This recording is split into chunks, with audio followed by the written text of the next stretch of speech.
बच्चों, और एक बार आपको कर्नाटक संपदा पाठ के लिए स्वागत है। आज हम अभ्यास कार्य करेंगे। पहले हम अभ्यास कार्य में एक अंक के प्रश्नों के बारे में जानकारी पाएंगे। मैं बोलते बोलते जाती हूँ तो आप लोग जल्दी जल्दी से लिखते जाइए। पश्चिम घाट किसे कहते हैं? बच्चे, इसको तो आप पुस्तक में ही टिक कर लीजिए। पेज नंबर 128, पहला पैर, उसमें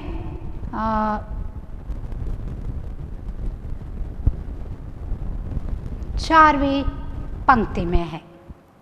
पश्चिम में प्रश्न है, पश्चिमी घाट किसे कहते हैं? देखिए,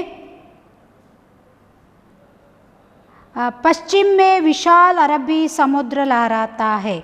इसी प्रांत में दक्षिण में उत्तर के छोर तक फैली लंबी पर्वतमालाओं को पश्चिमी घाट कहते हैं। ಇಷ್ಟು ಬರಿಬೇಕಾಗ್ತದೆ, ಸ್ವಲ್ಪ ಉದ್ದ, 1 ಮಾರ್ಕಿಗಾದರೂ ಸ್ವಲ್ಪ ಉದ್ದದ ಪ್ರಶ್ನೆ ಇದು। दूसरा प्रश्न, कर्नाटक में कौन कौन से जलप्रपात है? कर्नाटक में कौन कौन से जलप्रपात है?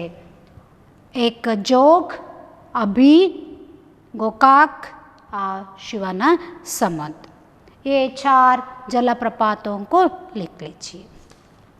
पुस्तक में है, आपने पढ़ते समय टिक किया है तो देख लीजिए। तीसरा प्रश्न है, श्रवणबेळगोला की गोमटेश्वर मूर्ति की ऊंचाई कितनी है? ऊंचाई 57 फुट। उत्तर है 57 फुट।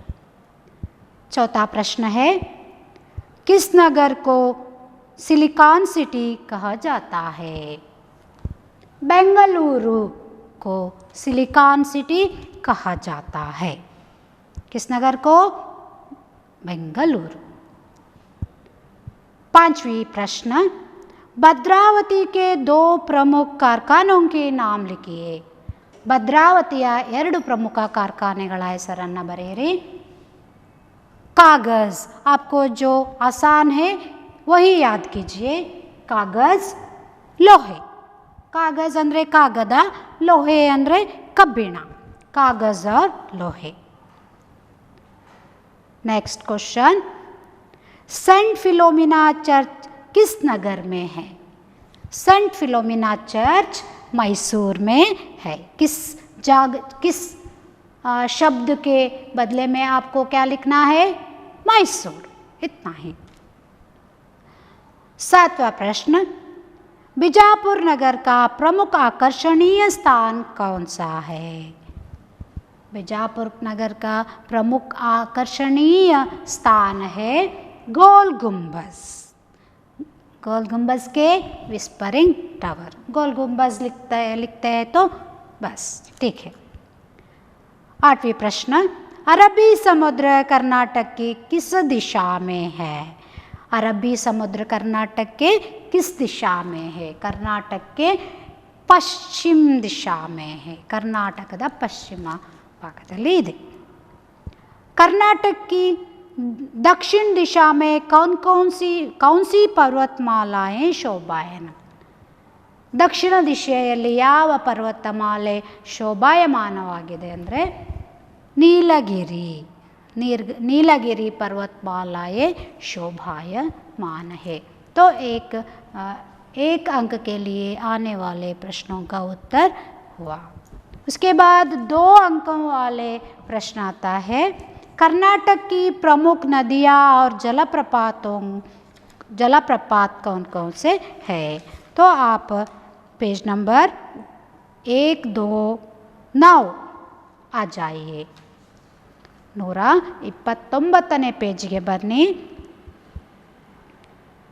2ನೇ ಪ್ಯಾರಾಗ್ರಾಫಲ್ಲಿ ಕರ್ನಾಟಕದ ನದಿಗಳು ಮತ್ತು ಜಲಪ್ರಪಾತಗಳು ನಿಮಗೆ ಸಿಗ್ತದೆ। ಕಾವೇರಿ, ಕೃಷ್ಣ, ತುಂಗಭದ್ರಾ नदीगळाग्तದೆ। उसके साथ और भी नदियों को आप जोड़ सकते हैं। आपको पता हो तो और भी नदियों को लिख सकते हैं तो कर्नाटक के का ही होना चाहिए। तो आप लोग कर्नाटक के नदियाँ यह प्रश्न के लिए यदि गंगा यमुना लिख लेते हैं तो क्या होता है? गलत होता है। ठीक है, यदि आप लोगों को उत्तर टिक टिक से मालूम होता है तो तभी लिखना चाहिए। और जलप्रपातों के नाम मैं लिखी हूँ, देखिए, जोग, अभी, गोकाक, शिवनासमुद्र। दूसरा प्रश्न है, कर्नाटक के किन साहित्यकारों को ज्ञानपीठ पुरस्कार मिला है? ಕರ್ನಾಟಕದ ಯಾವ ಯಾವ ಕವಿಗಳಿಗೆ ಜ್ಞಾನಪೀಠ ಪುರಸ್ಕಾರ ಸಿಕ್ಕಿದೆ? पाठ के अंतिम पैराग्राफ में है, देखिए, कुवेंपु, दारा बेंद्रे, मास्ती वेंकटेश अय्यंगार, शिवराम कारंत, वी कृ गोकाक, युआर अनंतमूर्ति, गिरीश कार्नाड और चंद्रशेखर कंवर। पेज नंबर 130 में अंत में है, देख लीजिए, मिला? ठीक है। तीसरा प्रश्न, बांध और जलाशयों के क्या उपयोग है? ಅಣೆಕಟ್ಟುಗಳು ಮತ್ತು ಜಲಾಶಯಗಳ ಉಪಯೋಗ ಏನು? 129ನೇ ಪೇಜಿಗೆ ಬನ್ನಿ ಮಕ್ಕಳೇ, ಅಲ್ಲಿ 2ನೇ ಪ್ಯಾರಾದಲ್ಲಿ ಇದೆ ನೋಡಿ, दूसरे लाइन में, इन नदियों पर बांध बनाए गए हैं, वो नहीं चाहिए। उसके बाद जो आता है, इनसे हजारों एकड़ जमीन सिंची जाती है। इसके अलावा इन नदियों के जलाशयों की सहायता से ऊर्जा उत्पादन केंद्र भी स्थापित किए गए हैं। पहला जलाशय और दूसरा ऊर्जा उत्पादन केंद्र, लगा लिया ना? ठीक है। उसके बाद चौथा प्रश्न है, कर्नाटक के कुछ प्रमुख राजवंशों के नाम लिखिए। कुछ राजवंशों के नाम, गंग, कदंब, राष्ट्रकूट, चालुक्य, होयसला, अरविडु, हुआ ना? वह पेज नंबर 130 में पहले पंक्ति में ही है। 5वें प्रश्न, बेंगलुरु में कौन कौन सी बृहस्थ संस्थाएं हैं? आप 128 पेज नंबर 128 पर आ जाइए, उसमें देखिए,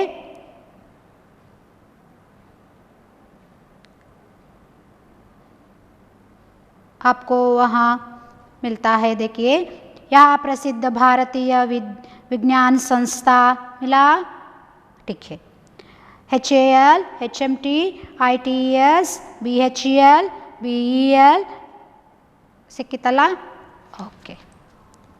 तो दो तीन वाक्यों के प्रश्नों का उत्तर तो खत्म हुआ।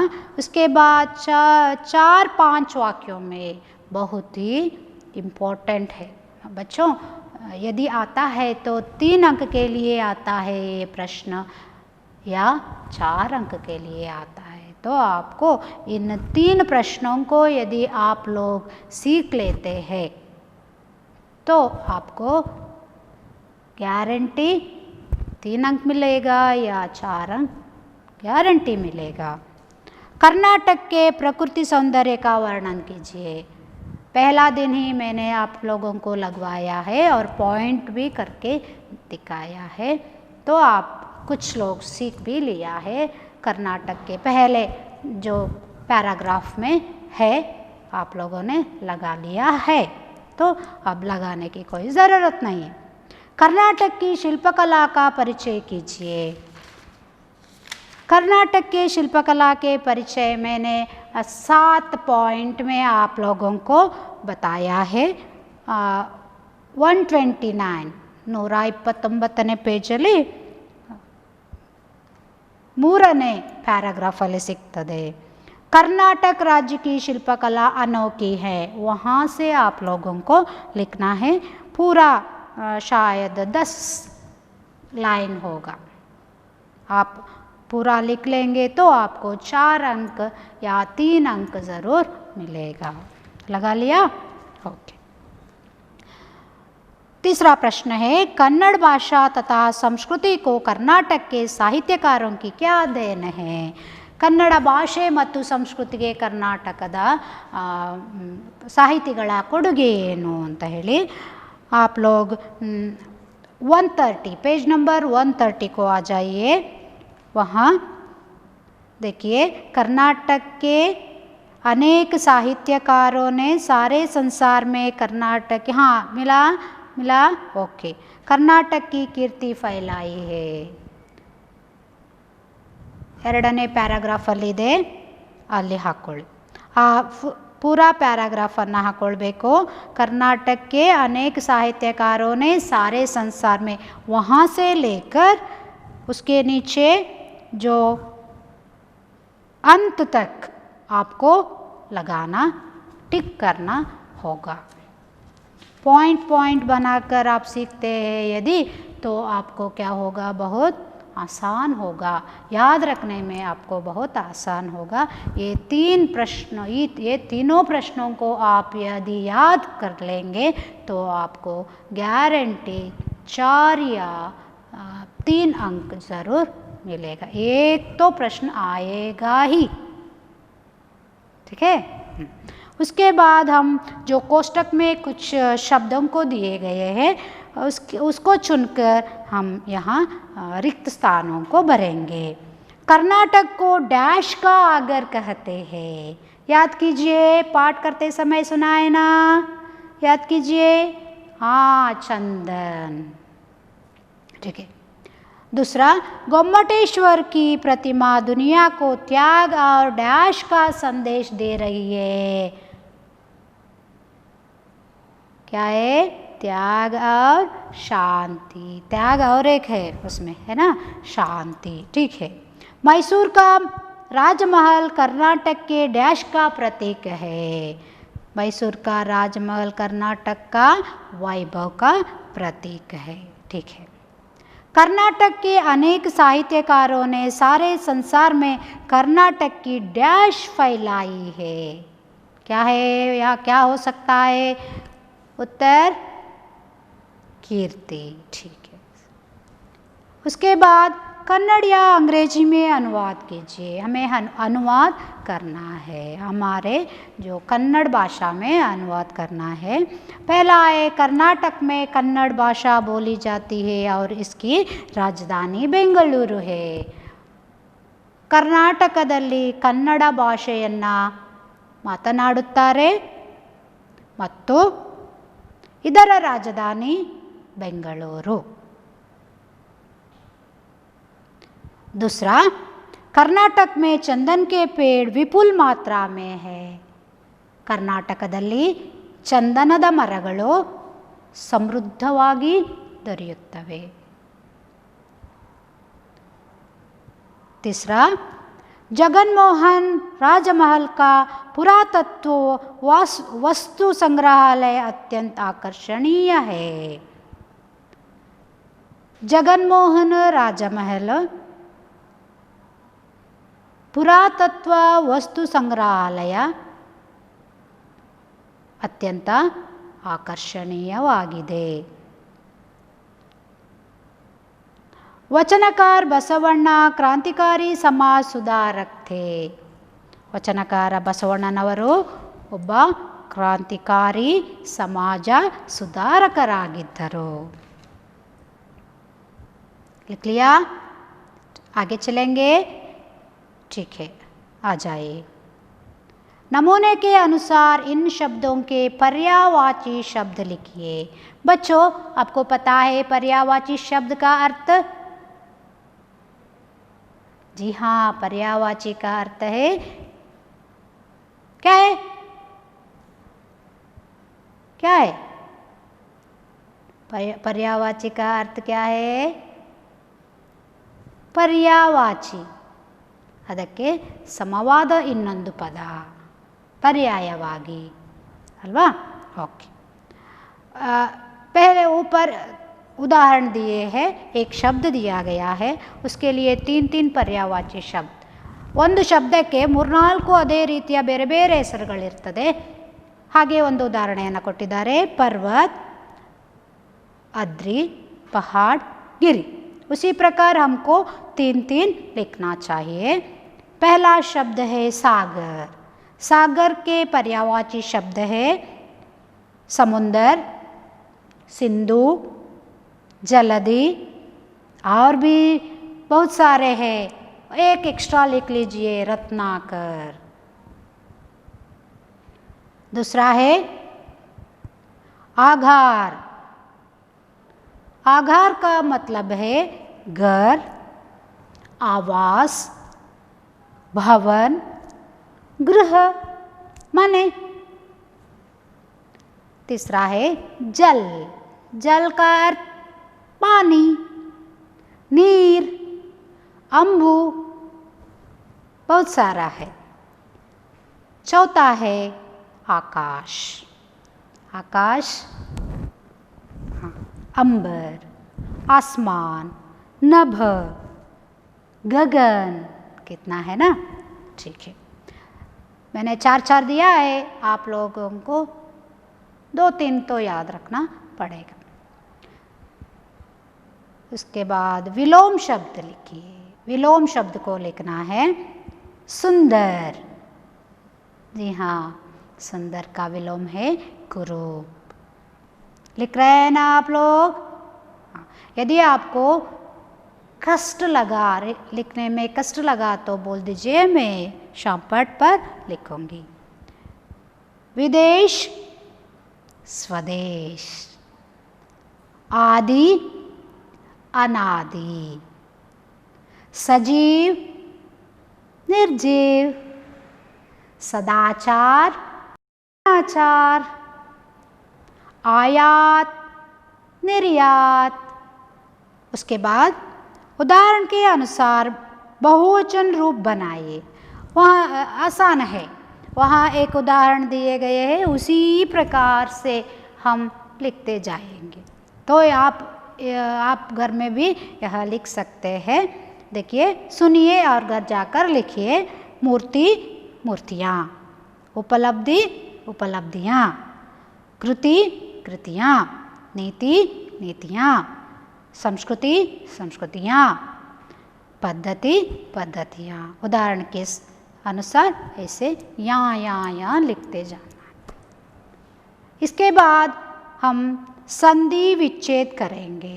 बच्चों, आप संधि के विच्छेदन करना कैसा होता, कैसा है या कैसे करें, ये तो आप एक अलग क्लास में, कक्षा में संधि के बारे में पढ़ते समय विस्तार से जानेंगे. मैं यहाँ ऊपर वह कौन सा संधि है ऐसे बताते जाऊँगी. दिग्गज.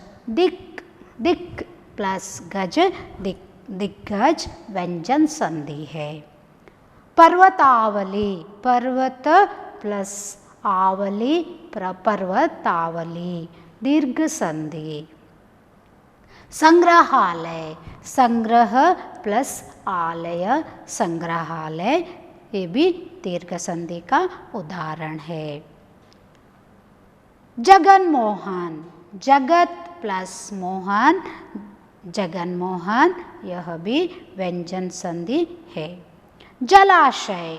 जल प्लस आशय, जलाशय. यह भी दीर्घ संधि है. सदाचार. सत प्लस आचार, सदाचार. यह भी व्यंजन संधि है. अत्यंत. अति प्लस अंत, अत्यंत. यह यण संधि है. सो कैसे होता है यह हम क्या करेंगे, जो संधि के क्लास होता है, कक्षा होता है, तब विस्तार से जानकारी पाएंगे. बाद में आता है विग्रह कीजिए और समास का नाम बोलिए. संधि के बाद समास आता है. देश, विदेश. देश, उसके बाद एक योजक चिन्ह होता है विदेश. देश का भी अपना स्थान है, विदेश का भी अपना स्थान है. कोई बड़ा छोटा नहीं है, तो यह द्वंद्व समास होता है। जलप्रपात, जल के प्रपात, नीरिन प्रपात, तो यहाँ कारक आने आता है तो तत्पुरुष समास होता है। राजवंश, राजा के वंश, यह भी तत्पुरुष समास है। राजमहल, राजा के महल, यह भी तत्पुरुष समास है। उसके बाद आपको परियोजना के लिए दिए गए हैं, उसके बारे में हम चर्चा नहीं करेंगे। उसके बाद जो विकल्प दिए गए हैं कर्नाटक के बारे में, आप लोग इस पाठ पढ़ने के बाद क्या क्या जानते हैं देखने के लिए क्या दिया है, विकल्प देखकर आपको प्रश्न पूछा गया है। तुंगभद्रा नदी इन राज्यों में बहती है, किस किस राज्यों में बहती है। आप घर जाकर उसका उत्तर आपको ही ढूंढना है। उत्तर यहाँ है तो मैं नहीं बताऊंगी, आपको ही खुद नक्शा में, कर्नाटक के या भारत के नक्शा में ढूंढ कर लिखना है। श्रवणबेळगोळ की गोमटेश्वर मूर्ति का निर्माण इन्होंने कराया, ये भी आपको लिखना है। ज्ञानपीठ से पुरस्कृत प्रथम कन्नड़ साहित्यकार ये है, वो पता है आपको? हाँ, ठीक है, ठीक है, कुवेंपु। कन्नड़ भाषा के प्रथम राष्ट्रकवि की उपाधि से अलंकृत साहित्यकार ये है, देखिए पढ़ती हूँ। गोविंद पाय, कुवेंपु, GS शिवरुद्रप्पा, तीनम श्री। हमने तो पढ़े थे तब कुवेंपु कौन, राष्ट्रकवि। उससे भी पहले एक व्यक्ति थे, एक कवि थे, वे है गोविंद पाय। उसके बाद हम आते हैं अनुरूपता पर। अनुरूपता बहुत ही प्रमुख एक विषय है जो हमारे परीक्षा के लिए 3 या 4 अंक के लिए यह आता है, तो इसके ऊपर हमें बहुत ध्यान देना पड़ेगा। दक्षिण से उत्तर के चोर की पर्वतमाला पश्चिमी घाट, ದಕ್ಷಿಣದಿಂದ ಉತ್ತರದ ತುದಿಯವರೆಗೆ ಇರುವಂತಹದ್ದು ಪಶ್ಚಿಮ ಘಾಟ್ ಅಂತ ಕರಿತೇವೆ, ಅದಕ್ಕೆ ಪಶ್ಚಿಮ ಘಾಟ್ ಅಂತೇವೆ। दक्षिण की पर्वतमालाएं नीलगिरी पर्वतमालाएं, ठीक है। तो पहले और दूसरे शब्द जैसे संबंध रखता है उसी प्रकार तीसरा और चौथा शब्द संबंध रखता है। कर्नाटक चंदन का Agar, Bengaluru silicon city. CV Raman Nobel पुरस्कृत सर एम ವಿಶ್ವೇಶ್ವರಯ್ಯ ಸರ್, ಅವರ ಹೆಸರಲ್ಲೇ ಇದೆ ಸರ್ ಅನ್ನುವಂತಹ ನಾಮಪದ। ಭದ್ರಾವತಿ लोहे और इस्पात, मैसूर सेंट फिलोमिना, और नहीं, हम लोहे और इस्पात ये तो कारखाना होता है, तो मैसूर में हम कौन से कारखाना देख सकते हैं? मैसूर सैंडल, मैसूर ऑयल, यहाँ है ना मैसूर सैंडल सोप, अदन साबुन और चंदन के साबुन और चंदन के तेल लिख सकते हैं। कावेरी नदी, जोग जलप्रपात। बेलूरू शिल्पकला, गोल गुंबज वास्तुकला। सेंट फिलोमिना चर्च, जगनमोहन राजमहल आर्ट गैलरी, जगनमोहन राजमहल आर्ट गैलरी। कृष्णदेवराय शासक, राष्ट्रकूट राजवंश। बसवण्ण वचनकार, कनकदास कीर्तनकार। पंपा प्राचीन कवि, कंबार आधुनिक कवि। बच्चों, उसके बाद इस पाठ में आपके लिए एक बहुत ही मनोरंजक खेल दिया गया है, वह है वर्ग पहेली। वह है ವರ್ಗ ಪಹಲಿ। देखिए ಕನ್ನಡದಲ್ಲಿ ಇದನ್ನು ಪದಬಂಧ ಅಂತ ಹೇಳಿ ಕರಿತೇವೆ। उसके नीचे क्या दिया गया है? प्रश्न दिया गया है। प्रश्न के उत्तर को यहाँ लिखते लिखते हम क्या करेंगे? पदबंध को पूरा करेंगे। आप लोग क्या कीजिए, घर जाकर इसका जो काम है कीजिए। बहुत ही आपको क्या होता है, खुशी मिलता है, अपने जो मस्तिष्क को एक काम मिलता है, वो तेज होता है।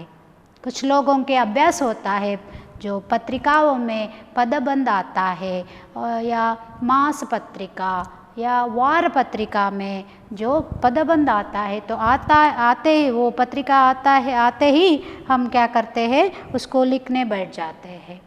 तो हमारा शब्द भंडार क्या होता है, ज़्यादा होता है और विषय ज्ञान भी ज़्यादा होता है।